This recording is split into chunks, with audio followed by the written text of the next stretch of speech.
अब हामी अहिले पढ्न गइरहेको अब कुन 11 नम्बर 11 नम्बर टपिक पढिरहेको छु। यसमा फर्स्टमा हामी म्याप पढ्छौँ। यो म्याप के कामको लागि प्रयोग गरिन्छ भन्दाखेरि फर्स्टमा यो म्याप जहिले पनि युज हुने भनेको एरे एलिमेन्टसँग युज हुन्छ। कसरी? फर्स्टमा यसले गर्ने के हो त्यसको डिस्क्रिप्सन हेर्नुस्। Applies the call back to the elements of given एरे।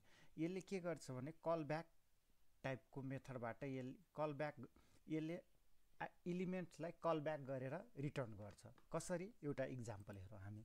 फर्स्टमा म दुईवटा इक्जाम्पल यसको देखाउँछु। तीनवटा भिडियो हुन्छ यसको, तीनवटा टपिक छ, तीनवटा भिडियो हुन्छ। फर्स्टमा हेरौँ यसको के रहेछ। फर्स्टमा म कम्पेरिजन गरेर देखाउँछु, यो म्याप युज गरेर र अर्को विदाउट म्याप युज गरेर आउटपुट।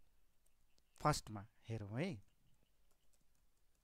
ARR = यहाँ गएर म के गर्छु, एरेको बारेमा मैले पढाइसकेँ। तपाईहरुलाई पढ्नु भएको छैन भने एकचोटि हेर्नु होला।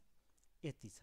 अब यसलाई मैले क्याल्कुलेसन गर्नु पर्यो भने है, अब एउटा के गर्नुपर्छ, ब्ल्याङ्क एरे, एउटा ब्ल्याङ्क एरे बनाए फर इच। फर्स्टमा ARR एज EL एलिमेन्ट्स। अब यता हेरौँ। पहिला म के गर्छु, यसलाई प्रिन्ट गर्छु। सिम्पल।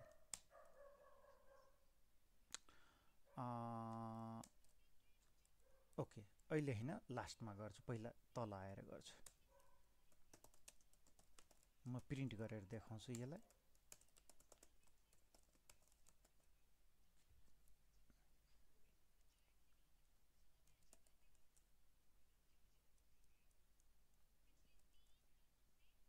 यसलाई रन गर्छु। 10 20 30 40। अब मलाई के गर्नु पर्यो भन्दाखेरि, अब जतिखेर यो एलिमेन्ट यो लुप रन हुन्छ त्यतिखेर हामीले के गर्नु, 10 × 10 100, 20 × 20 400, 3 × 3 900। अब त्यसलाई कसरी गर्ने भन्दाखेरि, अब हेर्नु कति लाइनको कोड गर्नु पर्यो। फर्स्टमा डलर ब्ल्याङ्क एरे EL इन्टु EL।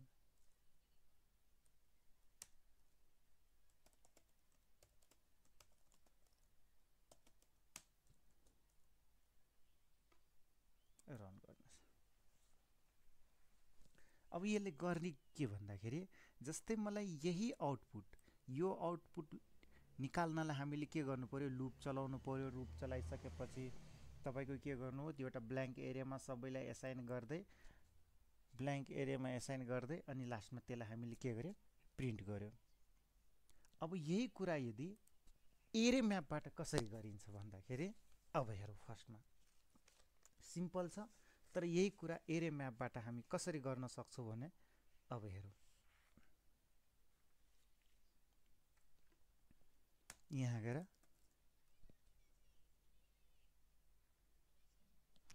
अब यसको अर्को लिन्छु है, तपाईहरुले बुझ्नलाई सजिलो हुन्छ भनेर डुप्लिकेट गरे। एकछिन यही कुरा यता ल्याउँछु, बुझ्नलाई तपाईलाई सजिलो होस् भनेर। यसैले कपी गर्छु। एउटा आउटपुट यो आयो, अर्को आउटपुट यहाँ पनि म निकाल्छु। अहिलेलाई के गरे भन्दाखेरि, यो एउटा एरे भयो। अब म के गर्छु, यतिलाई हटाइदिन्छु अहिलेलाई। अब एरे म्याप, त्यसपछि फंक्सन। यसको स्ट्रक्चर हेर्नु होला तपाई डकुमेन्टेसनमा, हामीले थाहा भएर हामीले यसलाई उ गर्न सक्छ। अब यसको के गर्ने, EL एलिमेन्ट्स, यसलाई रिटर्न। अब यहाँ के गर्नु पर्यो, EL इन्टु EL। तर अब यसमा के हो, एउटा छुटिरहेछ, एरे त पास गर्नु पर्यो, एआरआर यो एरे यहाँ पास गर्नु पर्यो, यहाँ लुप चलाउनु पर्यो नि, किनभने यहाँ म्यापले बिल्ट इन अघिको जुन आउटपुट यताको जुन यो आउटपुट यसले दिने र अहिले यो गर्ने आउटपुट एउटै हुन्छ। हेरौँ फर्स्टमा रन गरौँ यसलाई, हेर्नुहोस् 100 400 र 900 यता पनि सेम यही कुरा हामी लुप चलाएर गऱ्यो।